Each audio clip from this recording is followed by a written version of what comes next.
I signed the divorce papers on a Tuesday morning, had my lawyer on speed dial, my assistant blocking her calls, and a plan that was airtight. Then she walked into that orphanage, and everything I thought I knew about my own life collapsed in about 30 seconds. How does a man file for divorce and end up more in love than the day he got married? And why did it take 3 kids who had nothing to show me exactly what I was throwing away? Stay with me, because the twist at the end, I didn't see it coming either. I'm Chet, 41, male, the kind of guy who built a logistics company from a 400 square foot office in Cincinnati into a $340 million operation by the time I turned 38. I'm not saying that to brag. I'm saying it because it explains the disease I had, the one where you measure everything, including your marriage, in ROI. My wife and I had been married for 6 years. On paper, we were the perfect match. She came from a modest background, schoolteacher parents, small house in the suburbs of Columbus, and she was warm, genuine, the kind of woman who remembered every waiter's name and left handwritten thank you notes. I thought that was charming when we dated. By year 4 of marriage,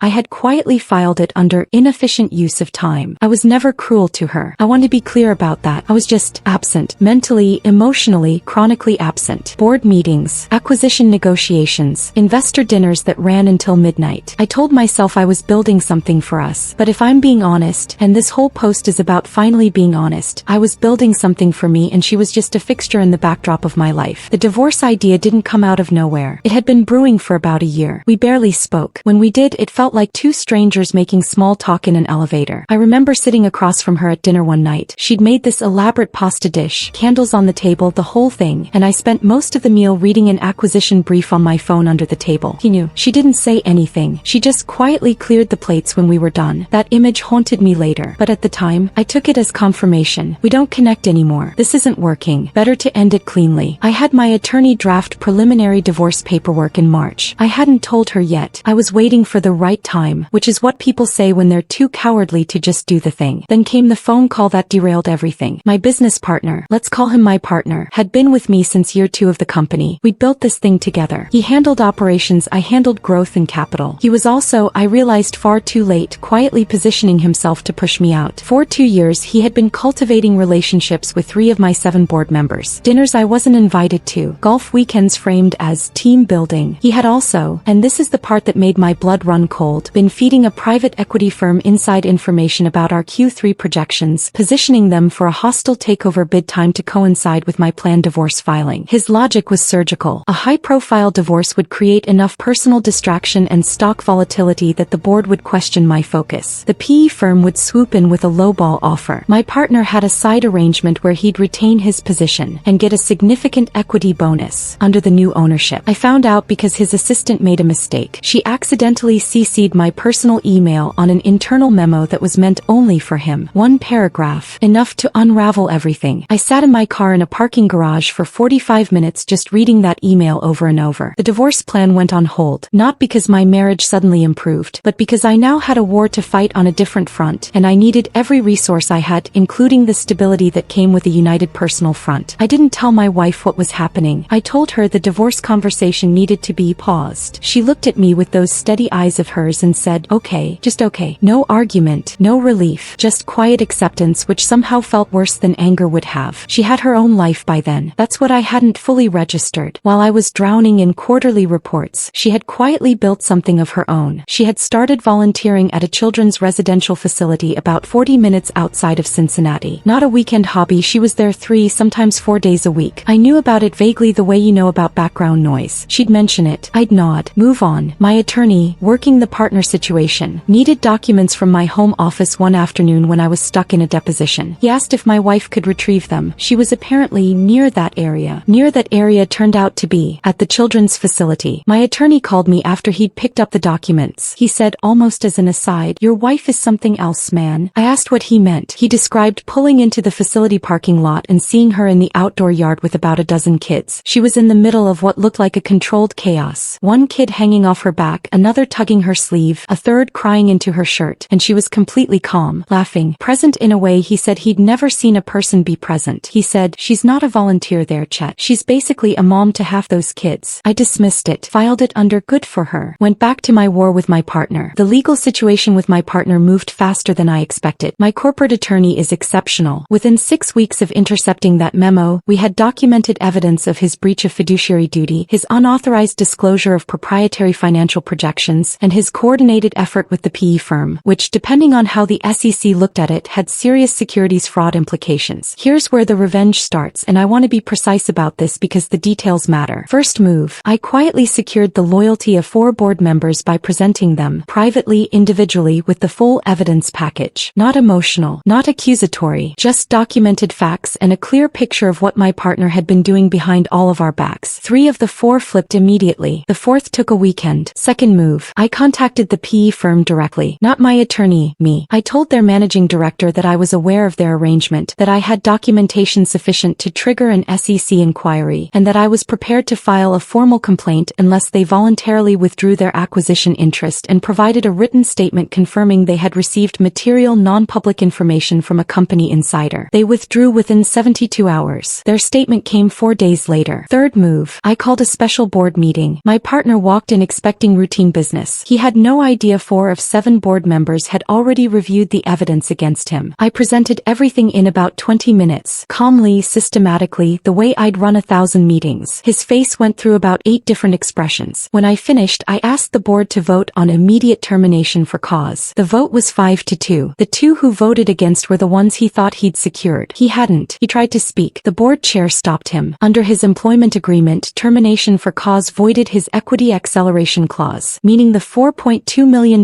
in unvested stock he'd been counting on evaporated. His attorney sent a legal threat within a week. My attorney responded with a draft SEC referral letter. The legal threat disappeared. He also lost the side arrangement with the PE firm, obviously. They weren't going to touch someone who'd just been terminated for cause with documented securities fraud exposure. Last I heard, he's consulting for a mid-size freight company in Tennessee. No equity, no board seat, no $4.2 million. Do I feel bad? I spent 6 years building that company alongside that man. So yes, there's something there. But it's not guilt. It's more like grief for what I thought we were, and a cold, settled satisfaction about what happened to him. He tried to dismantle my life, systematically, while smiling at me in Monday morning meetings. He got exactly what he engineered for himself. The business crisis took about 4 months from discovery to resolution. By the time it was over, really over, it was mid-July. I was sitting in my house on a Sunday afternoon and the place was empty, quiet in a way that felt specific and pointed. My wife wasn't home. She was at the facility. I don't know what made me decide to drive out there. I told myself it was to talk, maybe finally have the divorce conversation, or maybe just to say something true for the first time in a long time. I don't fully know. I just drove. I pulled up and sat in the parking lot for a minute. Through the chain link fence I could see the yard. There were kids everywhere, different ages, running, arguing over something, a group of younger ones doing chalk drawings on the pavement, and there she was. She was sitting cross-legged on the ground next to a boy who looked about 7. He was upset about something. I could see it in his posture, that caved-in look kids get when they're trying not to cry and losing. She wasn't hovering over him or trying to fix it with words. She was just there, sitting with him, shoulder to shoulder, patient in a way that had no agenda behind it. After a minute, the boy leaned into her slightly. She put her arm around him without making a big deal of it. I sat in that parking lot for probably 20 minutes just watching. The thought that came to me wasn't romantic. It wasn't some movie realization. It was quieter and more uncomfortable than that. It was, I have been married to this person for 6 years and I never once sat with her the way she's sitting with that kid. She saw me eventually, walked over to the fence. She looked surprised, not in an excited way, just genuinely caught off guard. "What are you doing here?" she asked. "I don't know," I said, which was the most honest thing I'd said to her in years. She studied me for a second, then said, "Come in. I'll introduce you." I spent 3 hours at that facility. I met the staff. I met the kids. I learned that my wife had been advocating for 3 specific children, a sibling group, ages 5, 7, and 9, who had been at the facility for 14 months after being removed from an unsafe home. She had spent months working with a family law attorney, completing a home study, fulfilling the state requirements for foster placement. She had been pursuing adoption. She had been doing all of this without telling me, not because she was hiding it, but because, and she said this to me plainly, standing in that facility hallway, "You weren't really there to tell." That sentence did something to me that 4 months of corporate warfare hadn't touched. She wasn't angry when she said it. She wasn't even sad exactly. She was just honest. Matter of fact, the way she always was. "I filed the paperwork in February," she said. "The caseworker told me it would take 6 to 9 months before placement could be finalized. I've been approved for foster to adopt. If everything goes forward, they could be home by October." February. I had been drafting divorce paperwork in March. I did the math on that in real time and it wasn't comfortable math. "You were going to bring 3 kids into our house," I said slowly, without telling me. "I was going to tell you," she said. "I had it planned. I was waiting until the placement was confirmed because I knew you'd want facts. facts, not possibilities. She paused, and honestly, I didn't know if you'd still be here by October. She knew about the divorce papers, or suspected enough that she'd planned around the possibility. I didn't know what to say, so I didn't say anything for a while. We stood in that hallway while somewhere down the corridor a kid was loudly insisting that something wasn't fair. Finally I said, "Tell me about them." She looked at me for a long moment like she was evaluating whether this was real. Then she started talking. She told me about the oldest, quiet, serious, fiercely protective of the younger two. About the middle child, the boy I'd seen in the yard who had night terrors and was slowly learning to trust adults again. About the youngest, 5 years old, who had apparently decided my wife was her person and followed her everywhere like a small determined satellite. She talked about them the way I talked about my company in year one, with total belief, complete investment, no backup plan. And somewhere in the middle of her talking, I understood something that I can't fully articulate even now. That my wife had not become a different person during our marriage. She had always been this person. I had just been too busy optimizing everything else to see it. The divorce conversation didn't happen that day, or that week. What happened instead was slower and less cinematic than I would have expected. I started showing up at the facility on weekends. Not to perform anything, just to be there. The kids were cautious around me at first. The oldest especially. He had excellent radar for adults who weren't reliable, which made sense given his history, and I was clearly being assessed. I passed the assessment gradually. It took time. Longer than any business negotiation I'd ever been in. Kids don't have a poker face, but they also don't forgive half measures. You're either there or you're not. By September, the youngest had decided I was acceptable. Her standard for this was apparently whether you'd push her on the tire swing for more than 3 consecutive minutes without stopping. I passed. The placement was finalized in late October. Not a courtroom moment. Ohio finalizes foster to adopt placements through a court hearing, but the day they actually came home was a Tuesday afternoon. My wife had decorated the rooms. I'd built the beds, literally with my own hands, which I hadn't done anything manual like that since college. The oldest helped me with his. He handed me the Allen wrench without being asked, and we worked in comfortable silence for about an hour. The divorce papers were still technically in a drawer in my attorney's office. In December, I called and told him to shred them. He said, "Yeah, I figured. There is something I need to address because I've been wrestling with how to include this part." My partner, even after everything, tried one more move. In August, while the board action was still being finalized legally, he had contacted my wife directly. He told her that the company was in serious trouble, that I had made catastrophic business decisions, and that she should consult her own attorney about protecting her financial interests before everything collapsed. He sent her documents, selectively edited documents, that made it look like I was the architect of the problem, not him. She called me and read me the email out loud. I told her the truth. All of it. The memo, the board situation, the PE firm, everything I'd kept from her for 4 months because I thought I was protecting her or protecting my own pride or both. When I finished, she was quiet for a moment. Then she said, "He really thought I'd panic and file for divorce, didn't he?" "I think that was the idea," I said. "He doesn't know me very well," she said simply. And then, "Also, Chet, you should have told me in March." He was right. He was completely right, and I told her so. That email my partner sent her became part of the evidence package. It demonstrated a deliberate attempt to interfere with my personal life as part of his coordinated effort to destabilize my position. My attorney included it in the documentation submitted to the board and flagged it for the SEC referral background file. It was the detail that made the board's vote unanimous in the final formal resolution rather than 5-2. He handed us the last nail himself. The children have been with us for 8 months now. The middle one, the boy from the yard, slept through the night without incident for the first time about 6 weeks after he came home. My wife texted me at work when it happened. Just, "He slept." 2 words. I had to close my office door for a minute. The oldest started at his new school in November. He's quiet in classrooms and loud on the basketball court, which seems like the right distribution. He calls me by my first name, not Dad, and that is completely fine. He's earned the right to move at his own pace. The youngest calls me Dad. She decided this unilaterally about 3 weeks in and did not consult anyone about it. Her approach to most decisions is the same way. My wife and I are not a fairy tale. We are 2 people who almost destroyed something real because I was too busy to see it and she was too independent to demand to be seen. We still argue. We still have bad weeks, but there's a groundedness to it now that wasn't there before. A sense that we've both seen what the alternative looks like and chosen this instead deliberately with full information. That matters. Choosing something when you know the cost of it, that's different from just defaulting into it. I think about that Tuesday morning in March sometimes. Divorce papers drafted, clean exit planned, everything optimized. And I think about a Tuesday in late October, building a bed with a 9-year-old who handed me an Allen wrench like we'd been doing it for years. Same day of the week. Entirely different life. The difference, as far as I can tell, was 1 accidental email and a parking lot and 20 minutes of actually watching someone be who they'd always been. almost missed it. I was about 6 weeks from missing it permanently. Pay attention to the people in your life. Not when it's convenient. Not in between meetings. Actually pay attention. The version of the story where you don't, I almost lived that version. It's a lot quieter, and not in the good way. If you actually made it to the end of this, you survived corporate betrayal, a near divorce, an unauthorized adoption reveal, and one 9-year-old who is very serious about his bed frame. You clearly have endurance. Hit subscribe because frankly if you've got the patience for all of this, you'll make an excellent long-term member of this community. New stories drop regularly. They won't all end this well, but they'll all be honest. A real talk. My partner sent that email to my wife thinking she'd panic and hand him exactly what he needed. He spent 2 years building a plan to destroy me, and one miscalculated email to the wrong woman unraveled the whole thing. So I have to ask, what would you have done in my wife's position? Delete it, lawyer up, or read it out loud to your husband the way she did and basically become his most valuable asset? Drop it in the comments, because some of you are the read it out loud type and some of you are absolutely the consult a lawyer first type, and both answers tell me everything I need to know about you. And if you're out here building something real, in business, in marriage, in life, and you want stories that don't sugarcoat how hard it actually is, subscribe. I'm not going anywhere. Unlike my former business partner, I intend to stay exactly where I'm supposed to be.